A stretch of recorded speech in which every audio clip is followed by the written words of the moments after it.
అదరగొట్టే కారం రంగు రుచి ఆచి కారం పొడి. భారత్ రష్యా చమురు ఒప్పందాలపై మరోసారి మండిపడ్డారు అమెరికా అధ్యక్షుడు డొనాల్డ్ ట్రంప్. రష్యా నుంచి చమురు కొనుగోలు కొనసాగిస్తే సుంకాలు పెంచుతామని హెచ్చరించారు.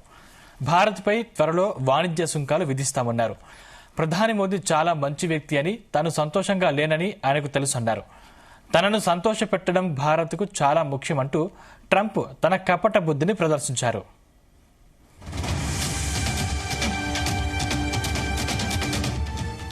ఇదే అంశానికి సంబంధించిన మరిన్ని డీటెయిల్స్ మా ప్రతినిధి శ్రీచరణ్ అందిస్తారు. శ్రీచరణ్. సందీప్, డొనాల్డ్ ట్రంప్ మరోసారి కాంట్రవర్షియల్ స్టేట్మెంట్స్ ఇచ్చాడు. ఆయన ప్రత్యేకంగా ఇప్పుడు ప్రపంచవ్యాప్తంగా కూడా ఆయన ఒక దండయాత్ర చేయాలని కూడా అనుకుంటున్నాడు. కొద్ది రోజుల కిందట, అంటే 2 రోజుల కిందట వెనిజులా పైన కూడా దాడి చేసిన విషయం తెలిసిందే. అనంతరం ఇప్పుడు నెక్స్ట్ కొలంబియా, తర్వాత నెక్స్ట్ టార్గెట్ ఏంటి, నెక్స్ట్ దేశాలు ఏంటి, ఇప్పుడు సౌత్ అమెరికానే టార్గెట్ చేసినట్టు కూడా చాలా క్లియర్ గా కనిపిస్తోంది. సో ఈ నేపథ్యంలో కొలంబియా తర్వాత నెక్స్ట్ దేశం ఏంటి అనేది క్యూబా పేరు కూడా ప్రముఖంగా వినిపిస్తోంది. అయితే తాజాగా ఇదంతా ఒక ఎత్తు అయితే భారతదేశం పైన మరోసారి కూడా తన అక్కసు వెళ్ళకక్కడని చెప్పాలి. ఎందుకంటే భారతదేశ ప్రభుత్వం మొదటి నుండి కూడా, అంటే భారతదేశానికి స్వాతంత్రం వచ్చినప్పటి నుంచి ప్రభుత్వాలు మారినా కూడా మొదటి నుంచి Russia is a close ally to India అని కూడా అంటూ ఉంటారు. సో ఈ నేపథ్యంలో అమెరికా అధ్యక్షుడు డొనాల్డ్ ట్రంప్ ఇండియాని లక్ష్యంగా చేసుకొని మరోసారి ట్యాక్సులు, సుంకాలు పెంచే అవకాశం ఉంది. ఆయన ఈ మేరకు కూడా హెచ్చరికలు జారీ చేసి వ్యాఖ్యానిస్తున్నట్లు ఒక ప్రముఖ అంతర్జాతీయ ఆంగ్ల మీడియా సంస్థ కూడా పేర్కొనింది. వెనిజులా అధ్యక్షుడు మదురో విషయంలో తర్వాత చేపట్టబోయే చర్యలను కూడా ఆయన ఈ వ్యాఖ్యలు చేశారు. ప్రధాని మోదీ మంచి వ్యక్తి, నేను సంతోషంగా లేనన్న విషయం ఆయనకు తెలుసు, నన్ను సంతోషపెట్టడం ఆయనకి చాలా ముఖ్యం. వారు రష్యాతో వ్యాపారం కొనసాగిస్తే మేము సుంకాలు, టాక్సెస్ ని, టారిఫ్స్ ని వేగంగా కూడా పెంచుతాము అన్న ఆడియో క్లిప్ వైట్ హౌస్ లోని ఎక్స్ ఖాతాలో కూడా వైట్ హౌస్ షేర్ చేసింది. ఇక రష్యా చమురు అంశంలో కూడా భారత్ మాకు సాయం చేయకపోతే మేము సుంకాలు పెంచుతామని కూడా ట్రంప్ పేర్కొన్నట్టు కూడా ఆ ప్రముఖ అంతర్జాతీయ మీడియా సంస్థ వెల్లడించింది. అయితే భారత్ అమెరికా మధ్య వాణిజ్య చర్చలు జరుగుతున్న వేళ టారిఫ్లు పెంచుతామని ట్రంప్ బెదిరింపులకు రావడం కూడా గమనార్హము. కొన్ని నెలల కిందట ప్రధాని నరేంద్ర మోదీతో మాట్లాడుతూ రష్యా నుంచి చమురు కొనుగోళ్లు ఆపేస్తామని హామీ ఇచ్చినట్లు ట్రంప్ ప్రకటన సంచలనం కూడా సృష్టించింది అప్పట్లో.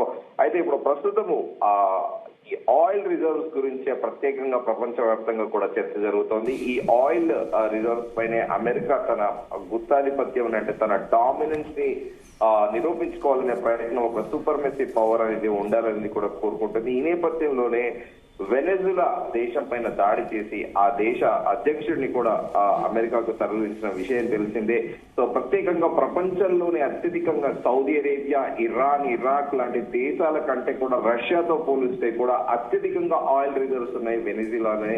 ఆ వెనెజులాని ఆక్యుపై చేయాలనే ఉద్దేశంతోనే అక్కడ వెనెజులా అధ్యక్షుడు మరో డ్రగ్స్ ని ఇల్లీగల్ గా అమెరికాకి ఎక్స్పోర్ట్ చేస్తున్నారని, డ్రగ్స్ అనేది ఎక్కువ విచ్చలవిడిగా అయిపోయిందని, ఆ డ్రగ్స్ సాగుతూనే వెనిజులాపై అమెరికా దాడి చేస్తుందని కూడా అమెరికా ప్రపంచవ్యాప్తంగా పలు మీడియా సంస్థలు కూడా కోడైకూస్తున్నాయి. సో ఈ నేపథ్యంలో మరోసారి కూడా కొలంబియాకి కూడా వార్నింగ్ ఇచ్చారు. ఈ మేరకు కొలంబియా అధ్యక్షుడు కూడా సైన్యంతో తాము అమెరికాకి బదిలిస్తామంటూ కూడా ఆయన వ్యాఖ్యానించడం గమనార్హము. అయితే ప్రస్తుతం ఈ లాటిన్ అమెరికా కంట్రీస్ లో కూడా ఖచ్చితంగా డొనాల్డ్ ట్రంప్ తన డామినెన్స్ ని నిలబెట్టుకోవాలని కూడా చాలా స్పష్టంగా కనిపిస్తోంది. ఆయన డైరెక్ట్ కొలంబియా అధ్యక్షుడు గుస్తావో పెట్రోకి కూడా తర్వాత నీవంతే జాగ్రత్త అంటూ కూడా ఒక ట్రంప్ ఈ మాట ప్రయోగించి కూడా సోషల్ మీడియా వేదికగా వార్నింగ్ ఇచ్చాడు.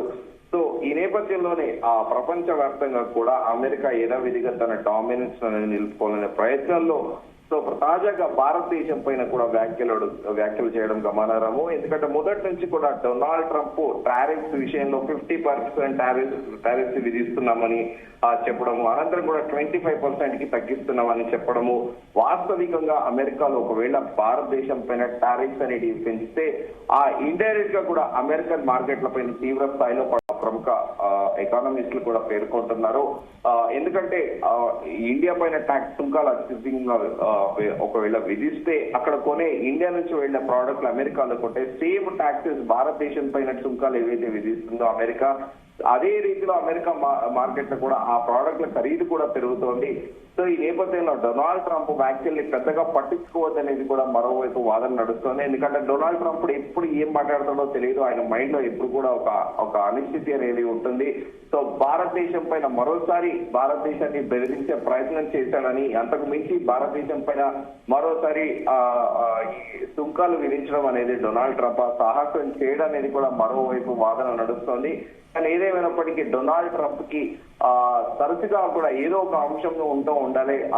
కొద్ది నెలల కిందట తాను నోబెల్ ప్రైజ్ కి అర్హుడని, నోబెల్ ప్రైజ్ తనకే దక్కాలని ఎంతో పెద్ద ఎత్తున లాబింగ్ చేశాడు. ఇంకా పాకిస్తాన్ ప్రధాని షహబాజ్ షరీఫ్ అయితే అసలు డొనాల్డ్ ట్రంప్ లాంటి మనిషే లేడంటూ కూడా ఆకాశానికి ఇస్తాడు. సో తన లాబింగ్, తనకి ఎవరైతే ఒక రాజు దగ్గర చిలికత్తెలు ఎలా ఉంటారో సిమిలర్ గా పాకిస్తాన్ లాంటి దేశాలతో కూడా పొగడ్తలు గుప్పించుకొని నోబెల్ ప్రైజ్ వస్తుందని కూడా చాలా ఆశపడ్డాడు. కానీ ఆ నోబెల్ ప్రైజ్ అనేది రాకపోవడము, సో మళ్ళీ యథావిధిగా కొన్నాళ్ళు ఒక డొనాల్డ్ ట్రంప్ అనేది శాంతి కపోతా ఒక సిన్సియర్ మ్యాన్, అసలు యుద్ధాలు ఆపేశాడంటూ కూడా పాకిస్తాన్ ప్రధాని పొగడము, అసలు ప్రపంచంలోనే శాంతి దూతకి చిహ్నంగా డొనాల్డ్ ట్రంప్ అంటూ కూడా డొనాల్డ్ ట్రంప్ తను పోర్ట్రేట్ చేసుకోవడము, ఎప్పుడైతే నోబెల్ ప్రైజ్ తనకి చేజారిపోయిందో ఒక్కసారి మరోసారి ట్రంప్ లోని మనిషి అనేది రోజు రోజుకి కూడా బయటకు వస్తున్నారు. ఇటు వెనెజులా పైన, అలాగే కొలంబియా ప్రెసిడెంట్ కి వార్నింగ్ ఇవ్వడము, అలాగే నెక్స్ట్ క్యూబా పైన కూడా దాడి చేస్తామని చెప్పడము,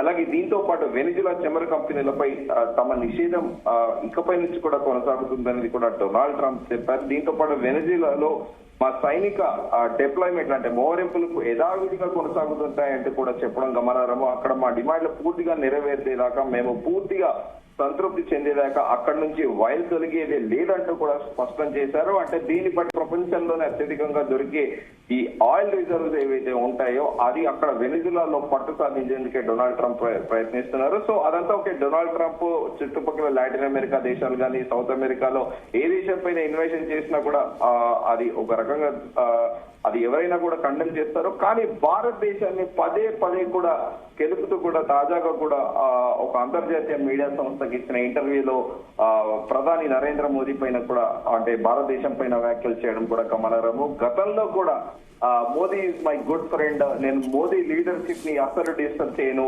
అంటూ కూడా డొనాల్డ్ ట్రంప్ అప్పట్లో చేసిన వ్యాఖ్యలు కూడా చాలా సంచలనాత్మకంగా మారాయి. అంటే ఇండైరెక్ట్ లో ప్రధానమంత్రి పదవికి నరేంద్ర మోదీకి, ప్రధానికే కూడా శుతిమెత్తంగా కూడా అంటే ఒక రకంగా బెదిరించినట్లు కూడా ఆ వ్యాఖ్యలు బట్టి కూడా తెలుస్తోంది. అంటే అది ఒకప్పుడు భారతదేశం కాదు, ఒకప్పుడు ప్రధాని అమెరికా అధ్యక్షుడు బెదిరించిన కాలం చెల్లిపోయింది.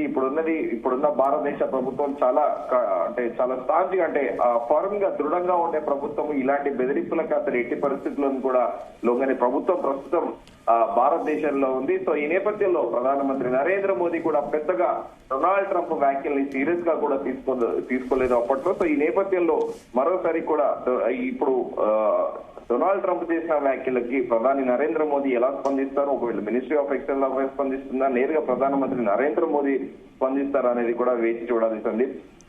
Right, thank you Sricharan.